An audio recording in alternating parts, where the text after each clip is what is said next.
I mean, just before I start my little talk on risk, I mean, I'd echo a few of the things that both, Tony and Rob said. We started this master's program back in, I think it was 2005.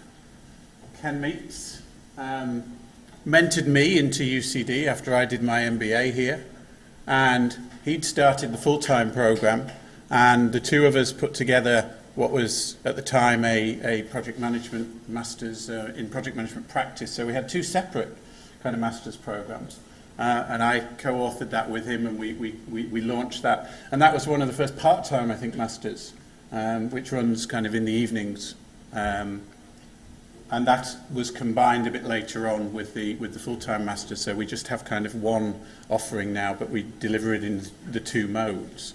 So Rob was interesting because he was a seasoned professional who came and did the full-time program. But more typically, people with post-experience would come and do the part-time program, a couple of evenings a week over 2 years. And if you look that end of the room, quite a few of the bodies over here are going through that pain at the moment.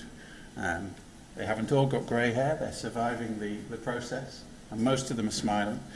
So we try and make this a program which is practical, because project management's about getting things done at the end of the day. So it's a very practical program. It's aimed at teaching people the skills, but also linking them with the knowledge. And it's great to see Maxim in the room, Maxim Mitrev over here, one of our newest faculty who joined the program last year. Maxim is one of the premier researchers in the world on project management. Okay. So the program is informed by top quality, global level researchers, as well as people who, like myself, I'm not a research active academic, okay? But I was a global manager with General Electric running 3,000 people and projects all around the world. So we bring this kind of confluence together of academic ability, of good backgrounds in practical project management, and hopefully that brings together a program which offers something of everything and brings the value from both sides of the house that Rob was talking about. And the access that you get, when you sign up, it's not cheap to come here. But we don't apologise for that, okay? Because you get a lot.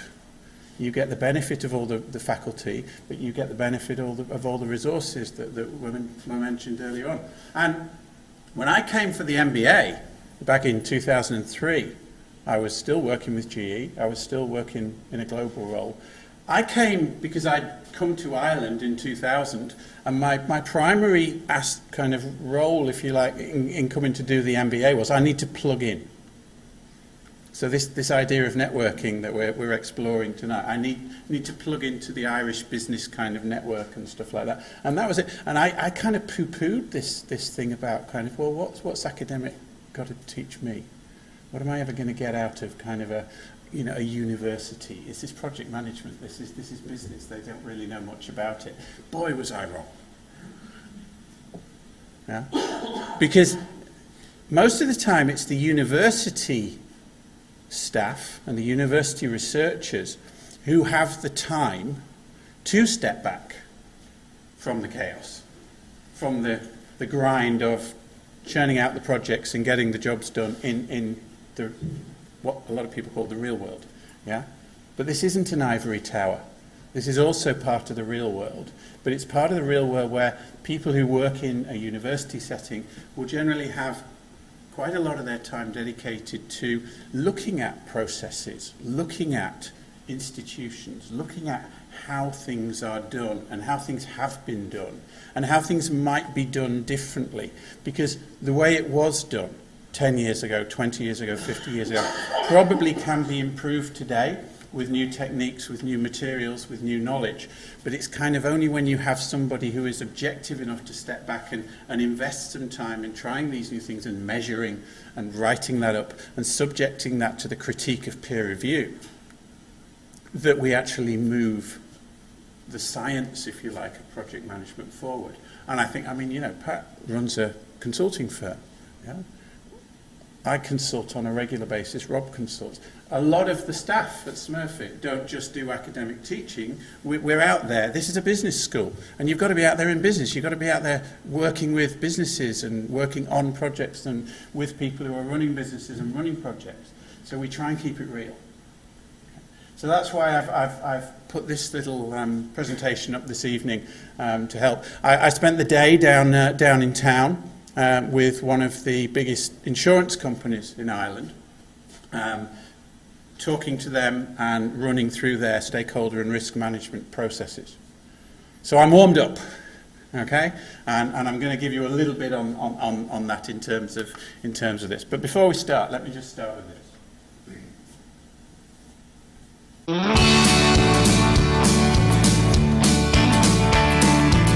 United Airlines on my way to Nebraska. The plane departed Halifax, connecting in Chicago's O'Hare.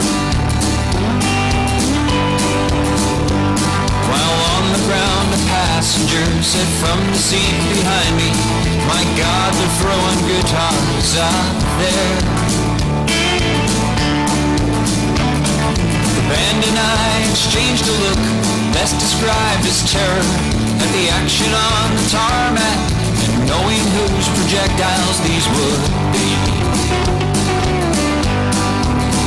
So before I left Chicago, I alerted 3 employees who showed complete indifference towards me.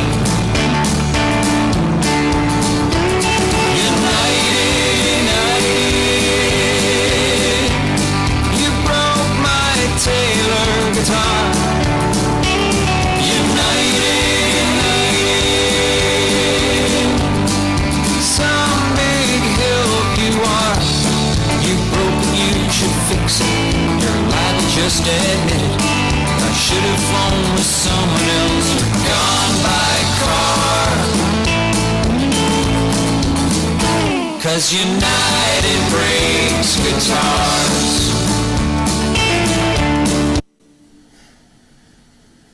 That was 2009. Within 4 days of that song being posted to YouTube, the stock price had gone down $180 million. We all have one of these today. We can all make videos. We can all post them to YouTube. That's why we're talking about risk. So, I just want to spend maybe half an hour just kicking around some ideas around risk and just showing you a little tool that I've developed over 10 years of teaching risk here and both consulting in risk in many organisations. This tool that I'm going to show you tonight is in use by the Irish Defence Forces, it's been used by Microsoft, it's been used by Dell, it's been used by quite a number of large organisations. I'm not saying it's panacea, okay? Just maybe a way of thinking about risk. So, is your risk register fit for purpose? Have you got a risk register? Kind of that assumption, isn't there, in the question mark? And I am terrified sometimes at the fact that a lot of companies don't have a risk register. I run the Masters in Project Management. I coach and run project management in industry. I do quite a lot of work with charity. I helped set up Pieta House and I was chair of their board. I've been a chair on the wheel. 20 odd years managing teams at national, international level and lecturing. And I, even after 10 years here, put myself through the professional diploma of teaching and learning to figure out that I actually maybe should learn how to teach. Yeah. And fortunately, most of it I was getting mostly right, but learned a lot there as well. So do you have a risk management policy and procedure? Or do your clients have risk policies and procedures? And if they do, does it just sit on the shelf? Or does it actually get used? Because this is a very, very overlooked part of the project management toolkit, I guess. I've done quite a lot of work over the last couple of years with Tussler. They've been in the headlines. They've gone through their problems. They've gone through their issues. Okay. But whether it's Tuzla in child protection or whether it's a commercial company, headlines are not fair. The media can be merciless. And if you get it wrong, if it's wrong on your watch, if it's your project that causes people harm or causes people loss or causes people injury or whatever it is, they are going to come after you. No doubt about it. And that can wreck your career, that can wreck your company, that can wreck your consulting, all kinds of stuff. So this isn't something that you really can ignore, not if you're sensible, as a seasoned professional. Okay. I love that. You're never going to live that one down, Rob. A seasoned professional is wonderful. Yeah. Thanks, Dennis, for that little snippet. That was brilliant. This is how I get people to think about risk when I'm talking about risk in a project setting or in a commercial setting. Because a lot of people, when they start thinking about risk, think about risk areas. Finance is a risk. No, it's not. Finance is a risk area. Okay? But as a project manager, as somebody in a business trying to mitigate risk, trying to insure yourself against stuff going wrong, think about this. Think about a potential negative consequence event. So when you're thinking about risk, define the events that you don't want to happen. Define the events that you don't want to turn into, from being that potential thing into a reality. Yeah? Think of it another way. What causes the phone to ring? Yeah? Pat, there's a great big problem. Yeah? Your CEO, come and fix it. Yeah? Tony, there's a great big problem. Yeah? What do we do? Okay. What causes the phone to ring? And the phone never rings, does it, at 2 o'clock on Tuesday afternoon? You know? It's always midnight or Christmas Eve or the worst possible time that it could be. Yeah? This is Smurfit, not Hogwarts. Okay? We're not Hermione or Ron. Yeah? And yet, as project managers, we're supposed to have mastered this crystal ball. I don't think it appears on any of our curricula, mastering the crystal ball, yeah, but perhaps it should. Because that's actually what we ask our students to do. That's what we ask our graduates to do. That's what we expect consultants and project managers to do, is to look into the future. It's kind of divination. Yeah? How am I supposed to know what's going to happen? You know, that's what we're paying you for. Because you're a project manager, you should know this stuff.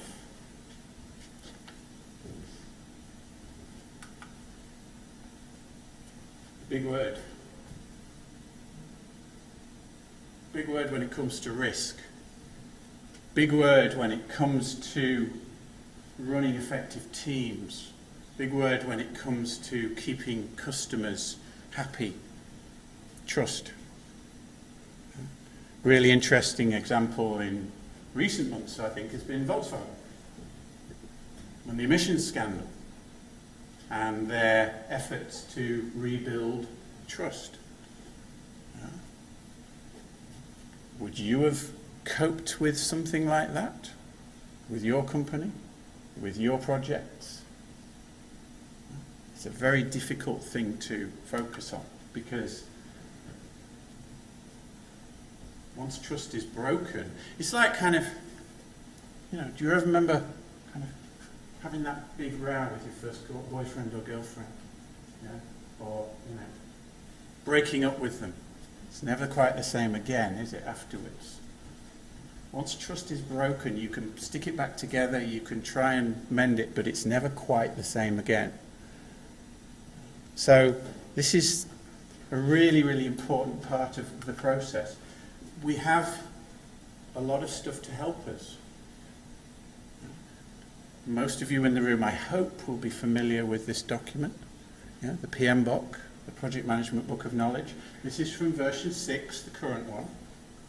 Okay. Pages 395 to 458 deal with risk. It's a big chunk of the book. There's a lot in this. We have a master's program in project management with 7 taught modules and then a 2-module equivalent kind of final report. One of those 7 modules is on risk. This is important. Okay. It's a big chunk because it covers pretty much everything you do in terms of project management. Risk will touch. I spent the morning going through stakeholder management with this client this morning in town. Yeah. Every stakeholder, every person with an interest or is affected by or can affect a project, their view of a stakeholder, they showed me their project charter document, which was a one-page charter, and they were very proud of this. We have a one-page project charter, okay? And the stakeholder box was 1 centimetre deep. You could get about 2 names on it. And their assumption was the stakeholders are the 2 key decision makers who make the go, no-go decisions on a project. We had an interesting 2 or 3 hours exploring the concept of stakeholders. Okay? And pretty much every stakeholder in a project is a risk, especially if they're resource providers. Because what if they don't? What if they suddenly can't provide that resource, or stop providing that resource, or change their mind and fall out with you, or whatever it is? Okay. So, I mean, here's the classic process. You identify risks, you assess them, figure out how many of them you can possibly address, typically by going, with something like impact and probability and multiplying the numbers up, and you start with the high numbers. Okay. And then you figure out some kind of risk response development, and then most of the time that's where it stops. Draw a line at that point. Because these are potential negative consequence events, and touch wood, most of them won't happen. But some of them do. And when they do, you've got to go down to the bottom. And you've got to actually implement the stuff that you've put in place when the catastrophe happens, when that incident happens. And this is the common risk register. This is what I get 90% of the time when I go into a company and I ask them to show me what they've got for risk. And this is what they show me. And this is what I do.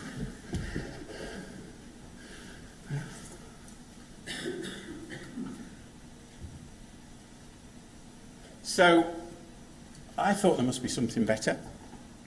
So I went to the PM book and I kind of mined that, and I went to my own experience and I mined that, and I pulled stuff from various different places, and I now have this little Excel spreadsheet-based tool, which every time I show it to a company, they go, oh my God, this is great. This is so much better than what we're using at the moment. Okay, how can we have this? Can we use this?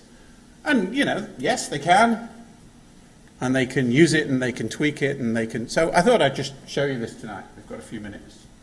So I'll fire up Excel, and we'll walk you through this, and hopefully it might give you some ideas, or whatever. Okay. So if I flick over into Excel, kill this show, because I'm on full screen. Come on.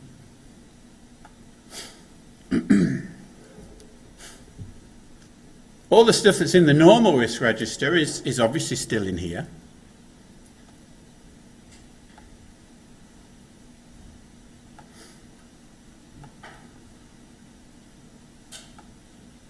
Okay.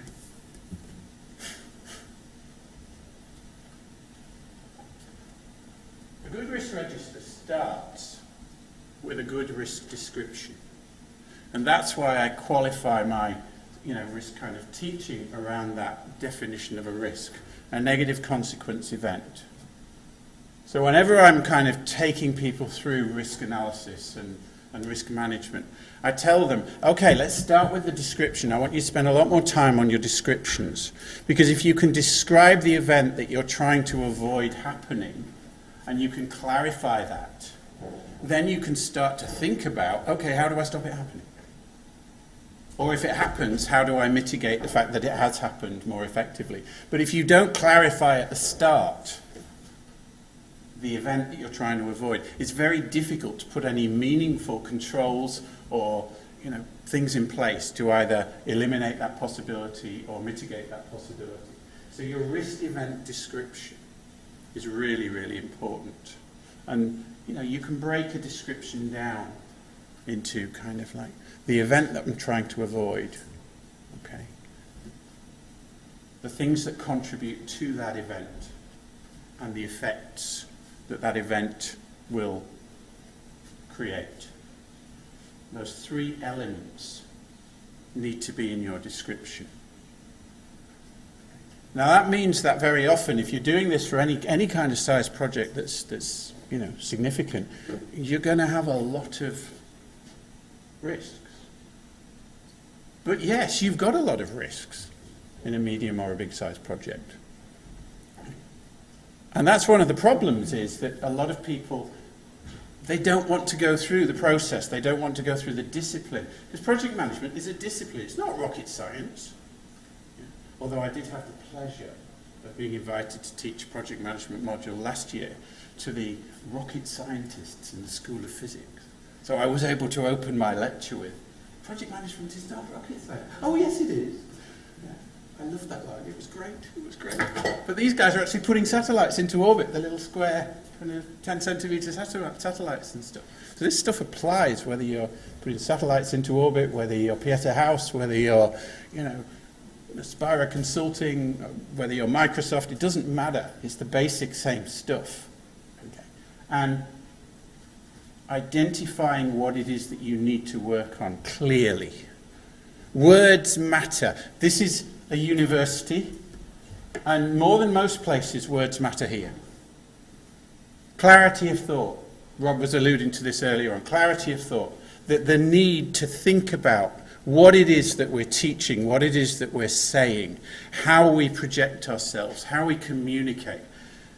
Up until last year, the number one cause of project failure, in pretty much every survey that was done, and certainly in every PMI survey, Pulse of the Profession report comes out every year. Number one cause of project failure. Anyone tell me what it was? Not my students. They know. If they don't, I'm going to shoot them. Yeah. Poor communications. Cool. Do you know what it was the last time the Pulse of the Profession report got released in 2018? For the first time in 50 years, it wasn't communication. It was ineffective or disengaged project sponsors. Senior executive engagement. For the first time ever, communication's been knocked off. Maybe business schools are having an effect. Finally. How many people do we graduate every year, Tom? 1,300? 1,200, 1,300 from Smurfit? Oh, and, yeah, I mean, if we're talking about, our satellites in Hong Kong and stuff, 2,000, okay. And we're one of something like 45,000 business schools around the world. And we're one of the top 100. Yeah. So if every business school in the world is knocking out, say on average, 1,000 students, 500,000 students a year are coming out now, understanding basic management principles and basic best practice and all this kind of stuff. So, great, communication's finally getting recognised. But it's still something that we work with our students day to day, week to week on, is developing their communication skills. Whether that's oral communications, whether that's standing in front of a room like this and being able to project and being able to, engage with an audience and find out what matters to them and hopefully add some value. Whether it's written communications. And the clarity then of thought that Rob was talking about earlier on, of how do we express ourselves? What information do we draw on when we are pulling information together? Whether that's for a client or whether that's for a research report or whatever it is. And that's where coming to something like some place like Smurfit, where you have access to all this amazing information, gives you this whole extra level of possibility. I did, before Smurfit, I was doing all right. I was a global manager with General Electric. I was doing okay. I had no idea of the power of the academic literature. But once you're exposed to it, and once you become aware of it, even though I'm not research active, Max seems research active. I read his stuff. I read Verpi's stuff. Yeah. Fabulous stuff.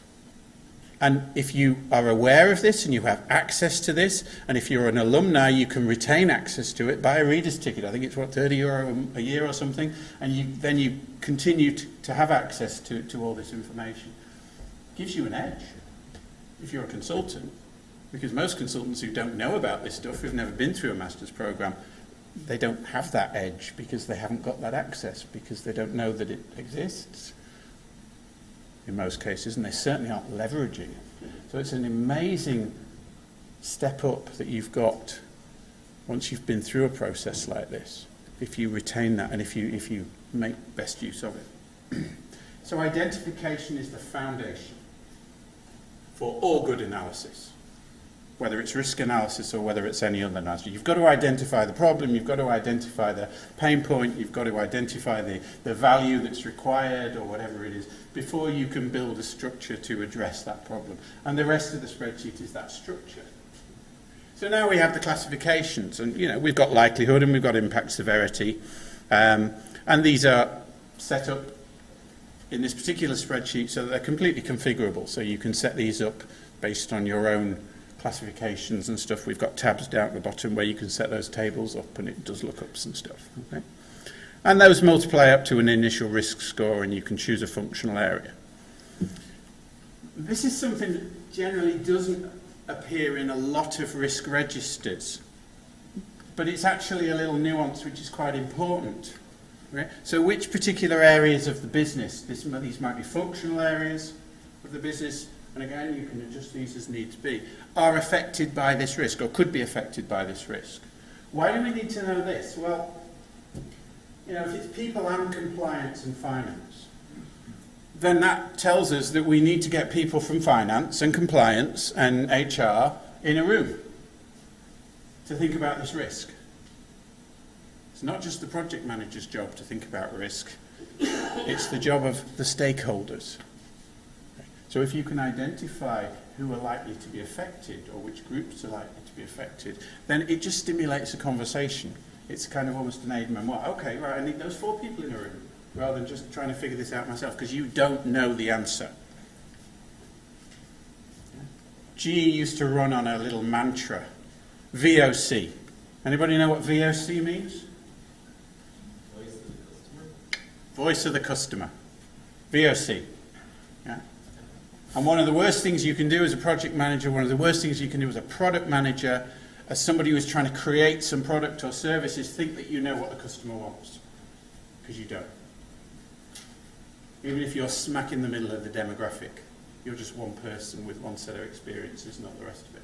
So anything in your portfolio of tools which helps you focus back on getting more voices into the conversation and the right voices into the conversation is worth having. So that's what these columns do. This is so important. How many of you at home have a smoke alarm? By no means everybody. So the rest of you are happy to burn to death tonight, eh? Never slept. My students have heard this story. So a couple of years ago, 2 or 3 years ago now, I do my risk lecture, and the week after, there was a student sitting just here. I remember it well. And he sticks his hand up and he says, Joe, that risk lecture last week, you scared the living daylights out of me. Went home via Woodies, I bought myself 2 smoke alarms, and I put them up. One in the kitchen, one in the hall, and 2 o'clock in the morning, bloody smoke alarm went off.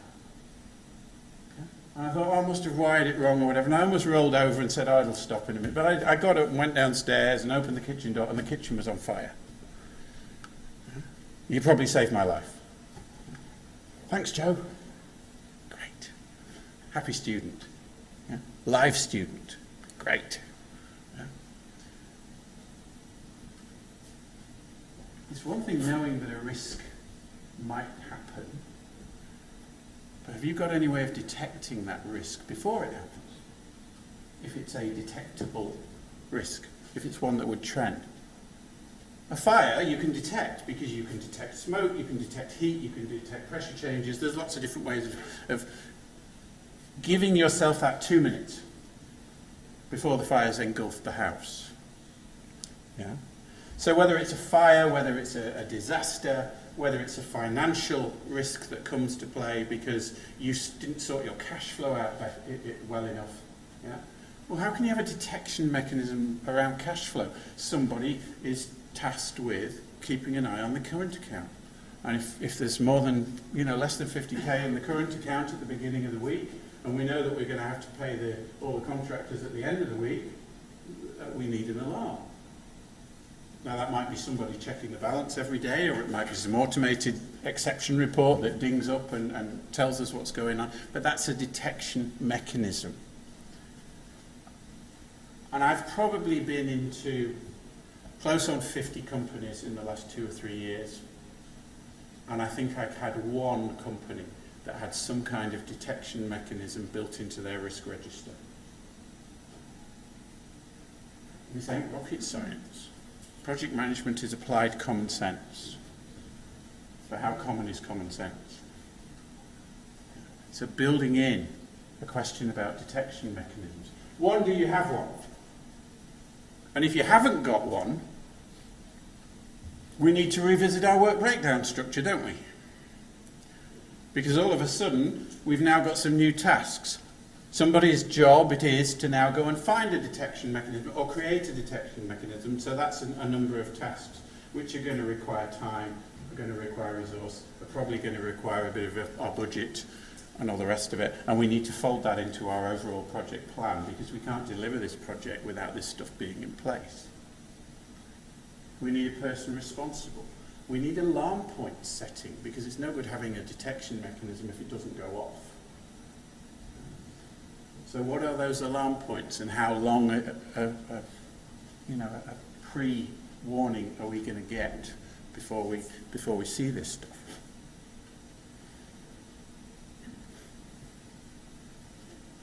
Your typical risk register will have a column for responses. What do we do about this risk? But again, that isn't enough. That doesn't capture any of the nuances of what you need. So yes, we need a response, and I should probably make that P column a little bit wider. Yeah? Okay. So we've got response types. Okay? And you can set those up. So we've got prevention, reduction, transference, contingency, or acceptance. Ideally, we prevent. We do failure mode analysis, or work backwards and engineer the process so that that particular risk can never happen. That's the ideal. Eliminate the risk completely. The risk is tunnel's going to collapse on us during construction. So we make a decision early on in the project, we're not going to tunnel, we're going to go over land. That risk disappears based on a project decision we've made.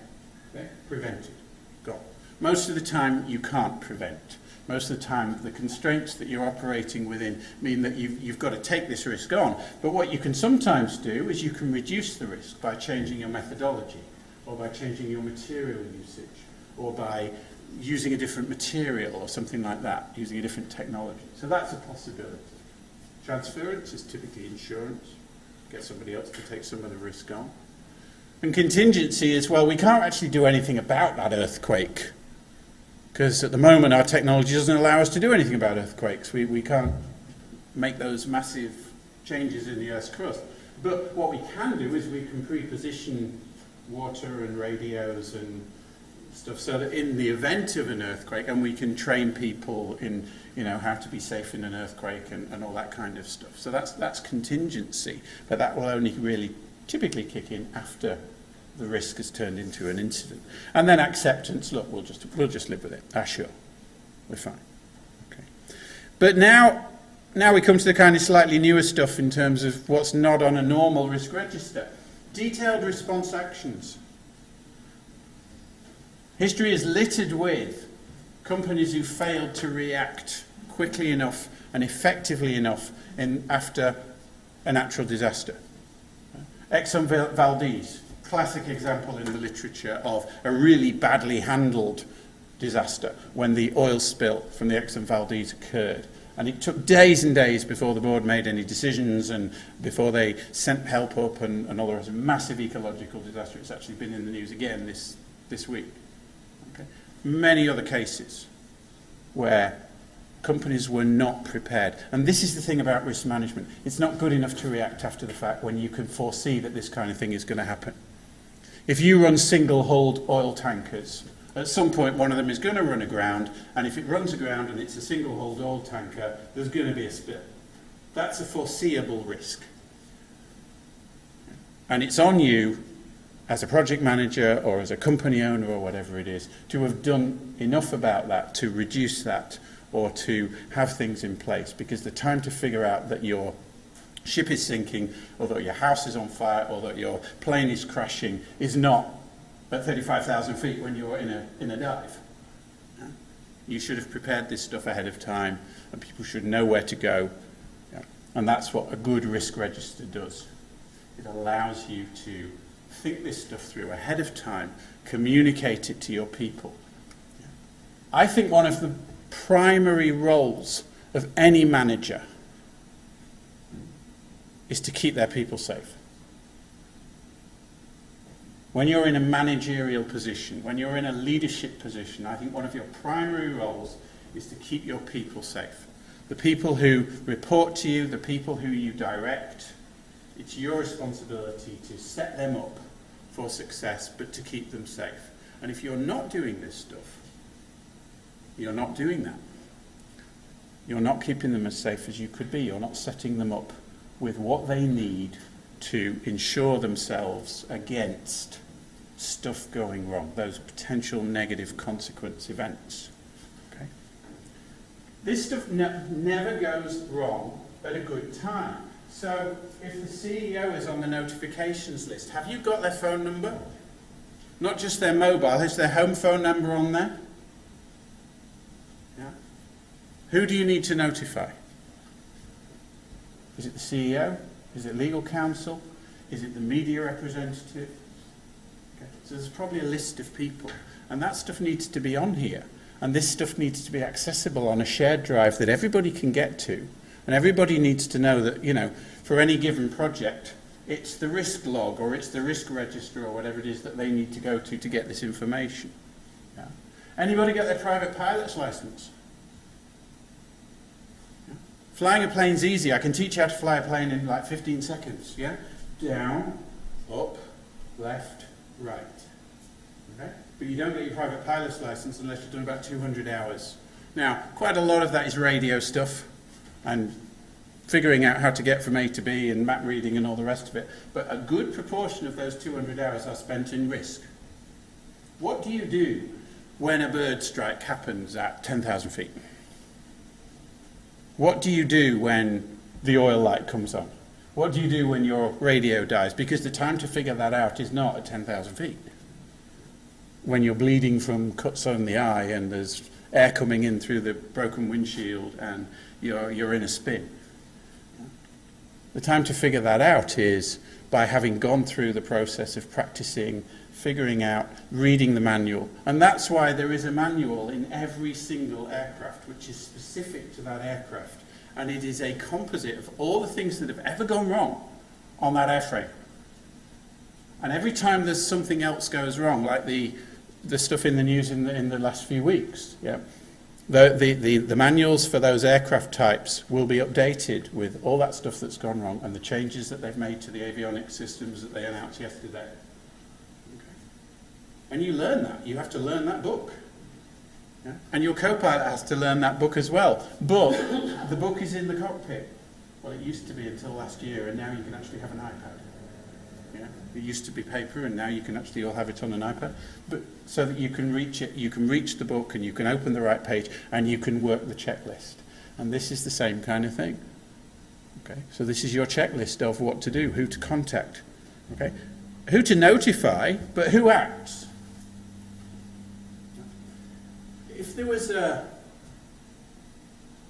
something awful happened with one of your products or your services, RTE doorstep you on the way into work. Okay? There's a news crew. Okay? Would you like to comment for the 6-1 News? Are you allowed to? Are you allowed to speak for your organisation? Have you had any media training? Do you know what you should say, what you can say, what you're allowed to say, that perhaps might be okay as a holding position or wouldn't make things worse or whatever? That's the kind of thing that a good risk analysis will highlight. You know, if we screw things up, who's our media representative? And everybody needs to know that the default position when somebody sticks a microphone in front of you is no comment. Yeah? I'll put you in touch with our media representative as soon as I get in the building.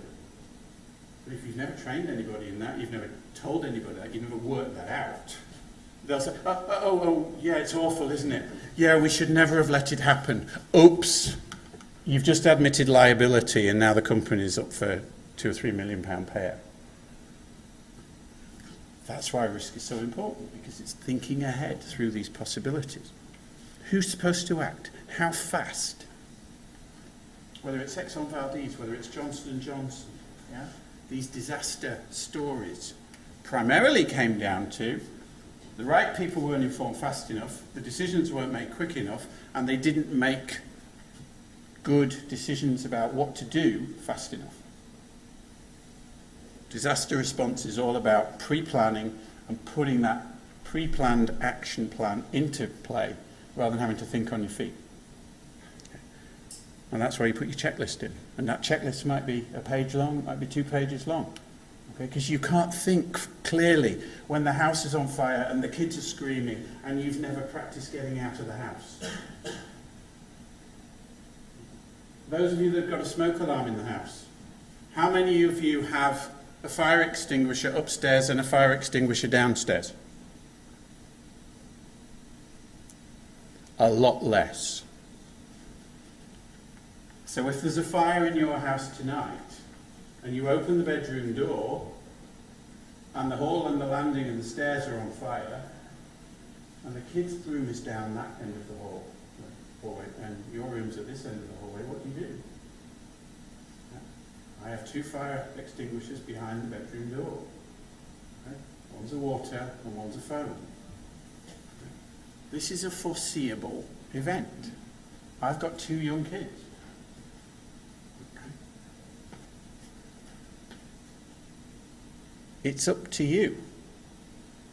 It's your responsibility as a manager. It's your responsibility, whether you're a project manager, whether you're a leader, whether you're a line manager. You are in loco parentis for your people. You've got to keep them safe. You've got to do this stuff. This is not optional. And then measure, change, measure again. A lot of you will be familiar with that kind of, DMAIC, Six Sigma type approach. Define, measure, analyze, implement, control. Okay. So we did our kind of classifications before we started doing our response controls, and now we figure out our responses and we put in our detection mechanisms and we make sure we have all that stuff in place, and now we do a reclassification. And hopefully our impact or our probability should be lower after doing all that stuff, otherwise we've wasted our time or we've not done enough. So that should kind of bring you to a better delta position. And then the last thing is review dates. Because some risks need a regular review every month, some risks should be reviewed every 3 months or every 6 months or every year, but all risks should be reviewed on a fairly regular basis because things change. And just because that risk was a minor risk a year ago, the market was very different a year ago. If we rewind politics 2 years, 3 years, if we rewind 3 years, are we pre-Trump? 3 years ago, just about, I think. We're certainly pre-Brexit. The world doesn't stand still, and risk management is a way of us trying to put some order on the chaos. So I hope that's given you some things to think about. Yeah? Woodies are going to do well tomorrow, I'm sure. Yeah? Okay.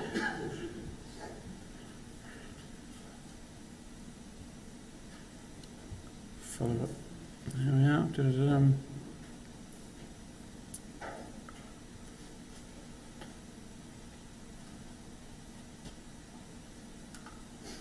So, are you and your team fully capable and active in risk process best practice, identifying and running those, both in strategic and operational areas?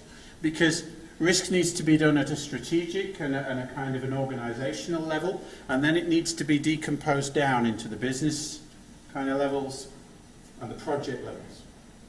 Because it's the same process, but they're different risks. They have different sizing and they have different potential impacts. Okay. So have you got this stuff in place? And if you haven't, how are you going to put it in place? Okay. Note it down, discuss it with your team, set specific time-bound targets. Okay. This is a goal, and a goal should be expressed as a specific, measurable, applicable, relevant, time-bound set of tasks or things. It's 10 to 8. I hope I haven't rambled on too long. Thank you for your attention.